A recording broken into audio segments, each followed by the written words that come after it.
Hi hello friends, good morning.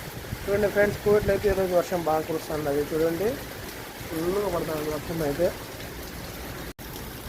చూడండి friends, రాత్రి నుంచి ఒకటే వాన ఫుల్గా పడుతున్నది.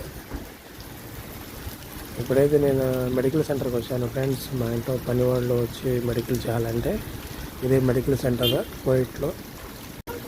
రోమతి అనే ఒక మంతకం ఉండదు ఫ్రెండ్స్. రోమతి అని దాని చూసారు కదా ఫ్రెండ్స్. నచ్చితే లైక్ చేయండి, కామెంట్ చేయండి, షేర్ చేయండి. తప్పకుండా సబ్స్క్రైబ్ చేయండి ఫ్రెండ్స్. నెక్స్ట్ వీడియోలో కలుద్దాం.